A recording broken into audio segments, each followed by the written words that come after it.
What is up, everybody? Welcome to Tech Talk number 15. What's the title today, Brian? Get ripped. Get ripped. Yeah, it's summertime. I can see how we could be getting ripped, out, with our dad bods or something, out on the beach, running like the SEALs or something. That would be the Navy SEALs. A lot of people are getting ripped. Yeah. I'm not one of them, but a lot of people are. I dream of getting ripped, but then when I go to put all the work into it, I'm just like, yeah, it's all right. I'm good.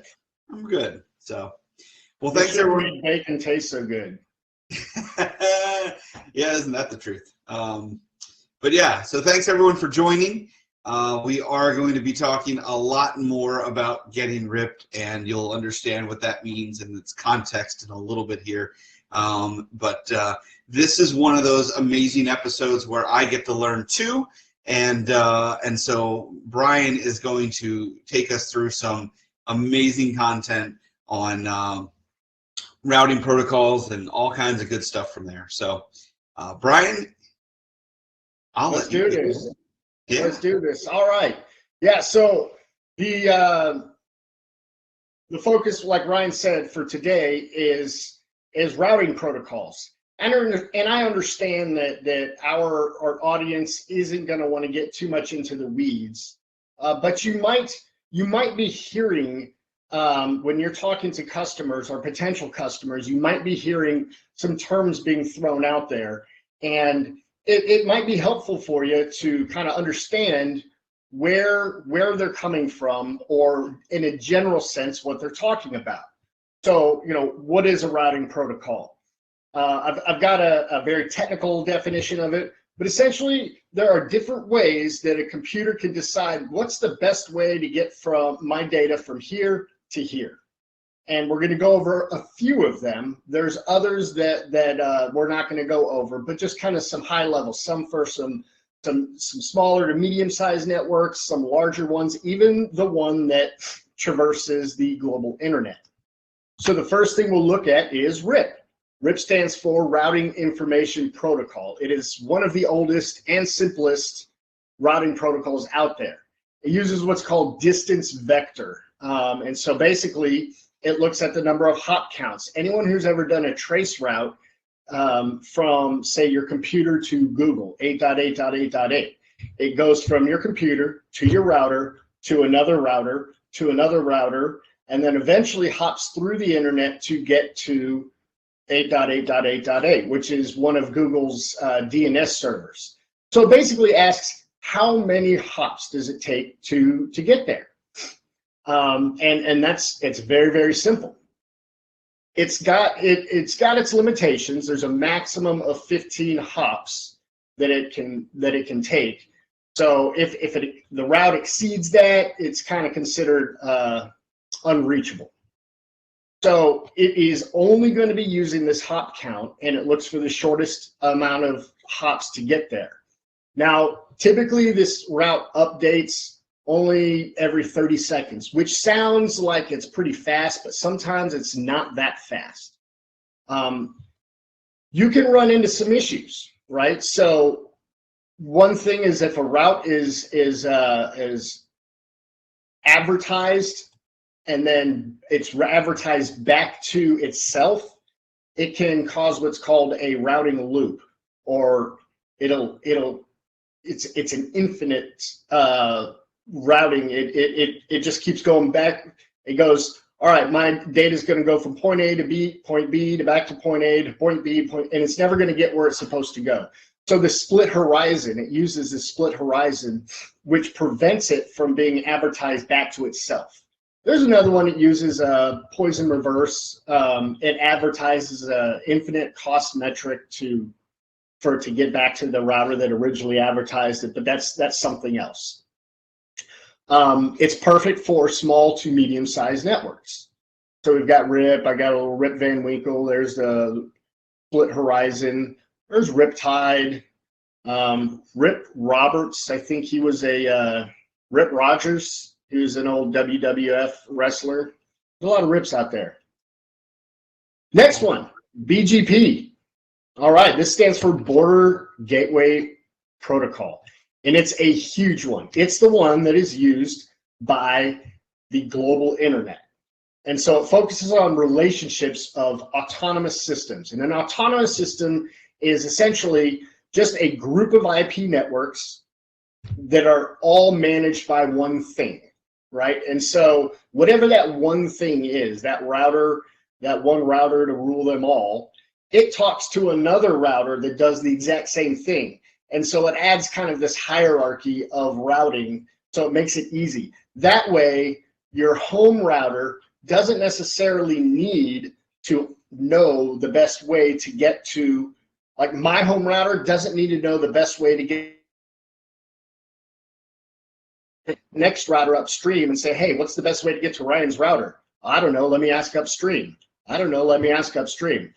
And eventually it says, okay, I have that in my routing table, I know where to go.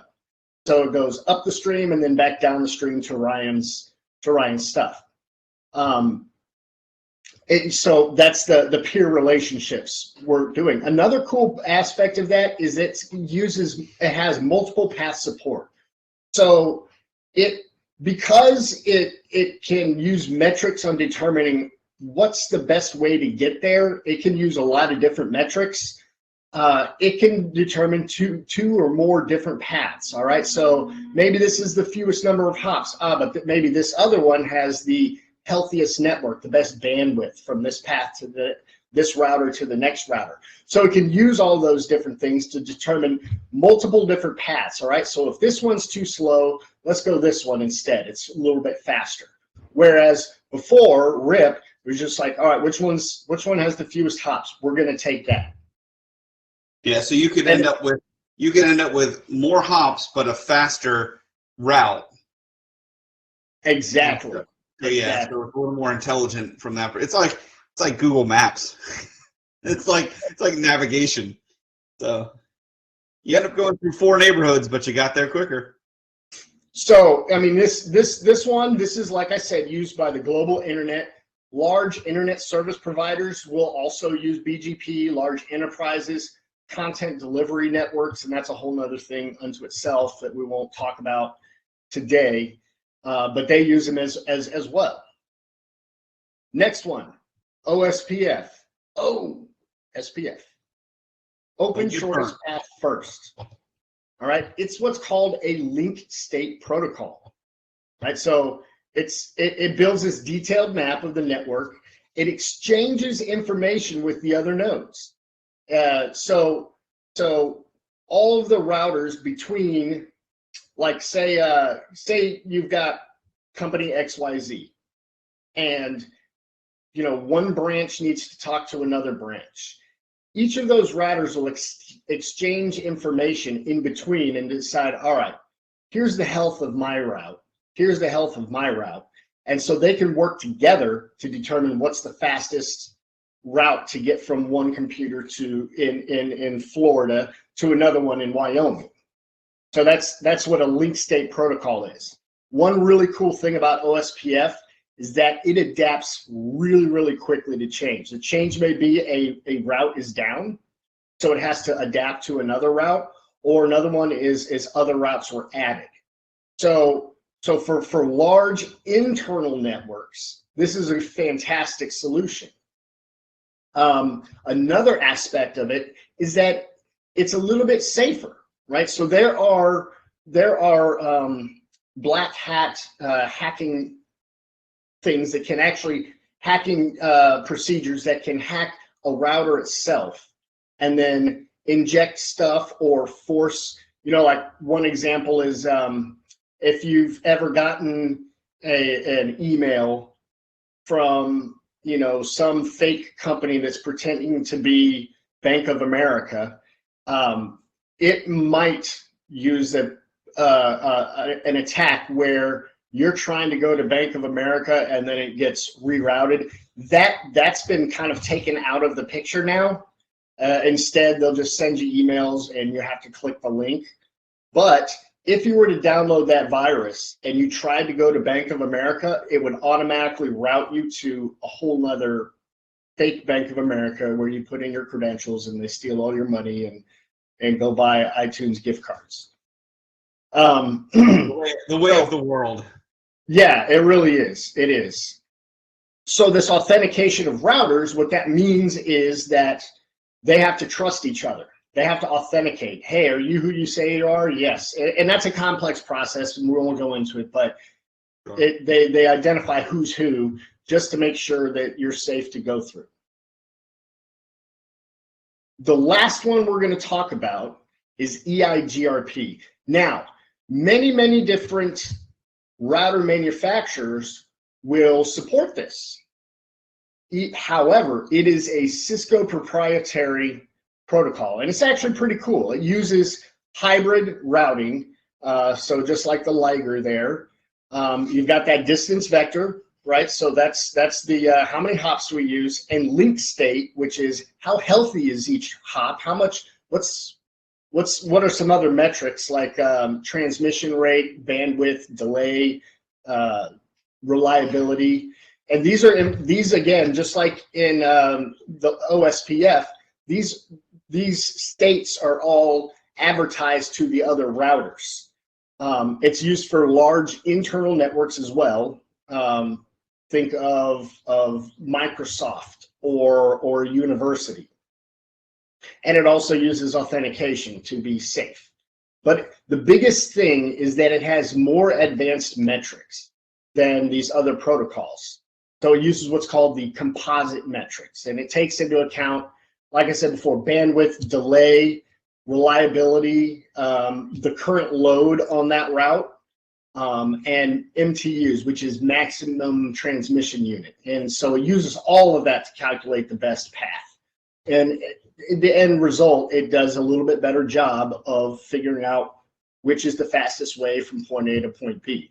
It also supports VLSM and CIDR, variable length subnet masking, and then classless interdomain routing, CIDR. If you ever see an IP address that's 192.168.0.1 and then has a /24 behind it, that /24 is CIDR.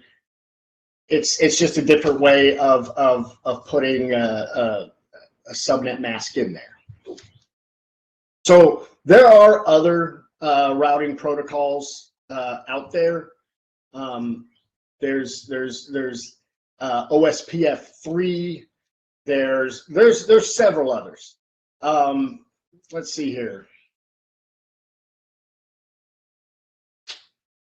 Probably the best thing, if you're talking to a super large customer, I mean, we're talking a super large customer. Like, for example, Ryan and I are working on a project with an actual cellular carrier. They're going to use BGP. When you're dealing with an enterprise, not a Leviathan, but an enterprise, you might look at EIGRP, or BGP can also work in there.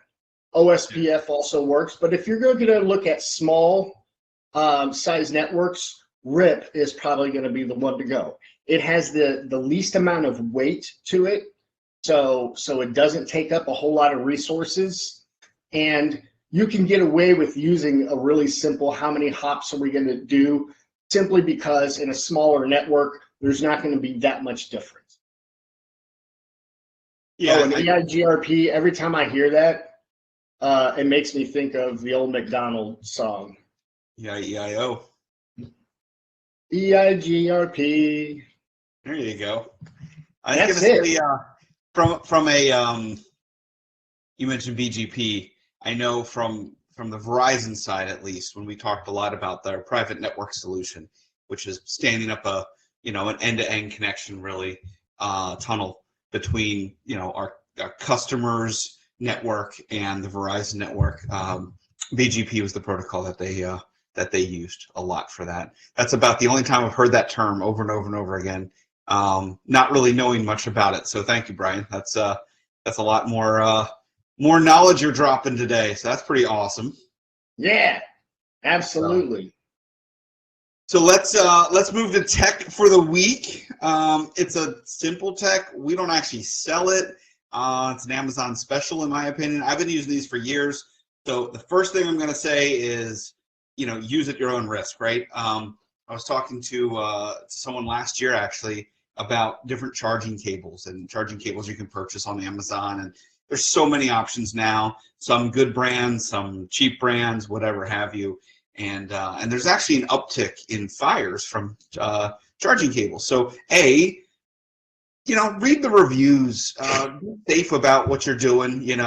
That's probably a big thing. But I've been using these for a few years. I actually give them out to folks who travel as well as a gift because they're super cheap. You can get a couple of them, like a 3-pack or something on Amazon. But this is a chiffon travel charger. And you can see sometimes, like if you go to an event, these might be giving away a swag with a company brand on there or something. But I usually carry 1 or 2 of these in my travel bag, just based on, they're cheap. If I forget it back, whatever.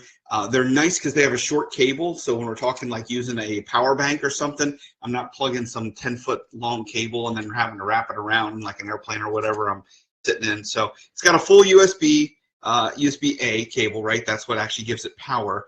And then it has 2 Lightning, 2 USB-C, and 1 micro USB cable on it. So again, if you look up like chiffon multi-charging cable on Amazon, you'll probably find it. Again, I got a bunch of them. I just kind of have them all over the place. They're super simple. How do you spell chiffon?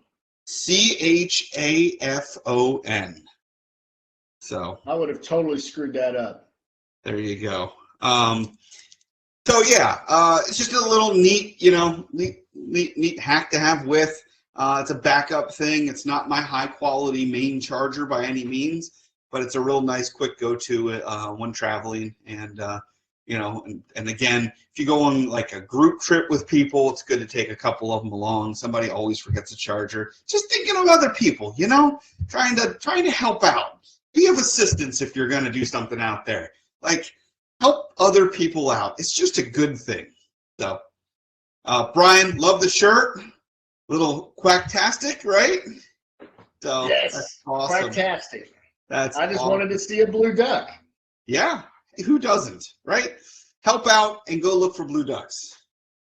Let me know when you find one. Take one picture in the wild or something. So, anyways, until next time, I hope everyone has an amazing day. Stay metal. I was gonna say, I was waiting for stay metal or rock on. One of the two. So, one of the two. Awesome. All right, everyone, check us out. Have a wonderful day. What's that? Y'all have a wonderful day. Yes, have a wonderful day as well. Check us out on our social media channels, and until next time. So, thanks everybody.